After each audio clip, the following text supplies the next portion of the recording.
ni sé dónde estoy en la lista. Óiganme, si de pronto les toco algo que ya había tocado, me llama la atención, porque es que...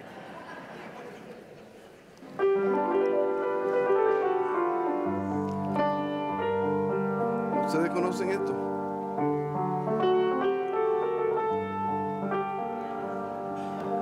¿Cómo se llama?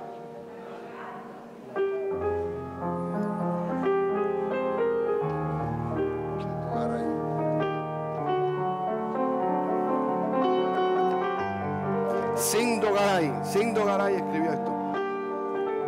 No se oye. Sound. La tarde de Sindo Garay.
Does everybody here speak Spanish?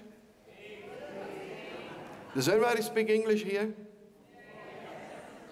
Well, I don't know what to do then. Spanish. We do Spanglish? No, this is very important for our American audience. These songs are very, very special because they have been the songs of Cuba traditionally from the probably 1890s when they were composed. And Cuba had a tremendous amount of songs, probably one of the first in Latin America that traveled the world.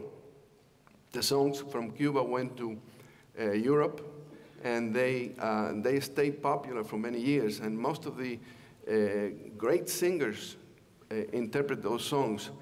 Now, composers, you know, we have Ernesto Lecuona, which we did Always in My Heart, Siempre en Mi Corazón, que was the first song that we did, and that Laura Martínez León sang. So Ernesto Lecuona, of course, it's internationally well known, still now, 40 years after his death.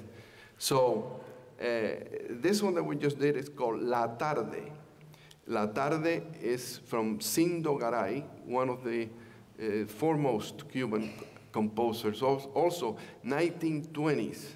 Remember that Cuba was writing, the songs from Cuba were being composed in the early 1900s.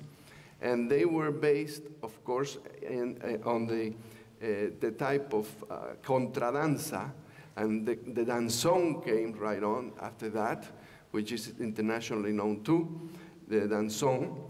And then after that was something very special. It was el son, S-O-N, like hijo. But I shouldn't have said that. It's not el hijo del danzón, it's the son of the danzón. And, and the song was started in Oriente province, in Santiago de Cuba. Anybody from Santiago de Cuba? No. But anybody from Havana?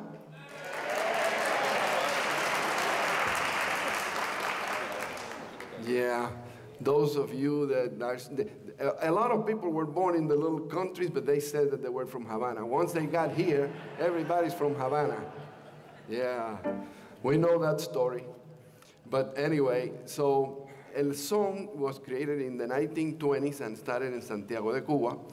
And there was a very, very important person that actually was a driver for a wealthy family in Santiago de Cuba. And he was the limousine driver, or the car driver, and that was his job. His name was Miguel Matamoros. Miguel Matamoros actually came up with that sound that was very special and peculiar in the 1920s and started in Santiago de Cuba. He would sing with one or two musicians when he was off from driving the bus. So it was something very interesting because he had a very special gift for writing the words and the music. And then he put together a trio. And after that, even added a trumpet and some percussion. But they started first with 3 guitars. And he was one of the first actual popular guitar players in Cuba. And maybe, I don't know if to say for whole America, because this was not very well known anywhere else, to do the punteado in la guitarra. Punteado means he would take the guitar, and instead of doing rhythm, you know, he was playing the melody of the song with his fingers in the guitar, and he would do the punteado, the melody of the song. So he was Miguel Matamoros. Actually, the song that we just did a minute ago, Lágrimas Negras, was written by Miguel Matamoros, and that's still collecting royalties throughout the world, if they pay him. But they are very famous, yeah, because his daughter is in the United States, and she's very familiar with this system where they have the heirs collecting the royalties of the composers. Thank heaven, that's a very good thing.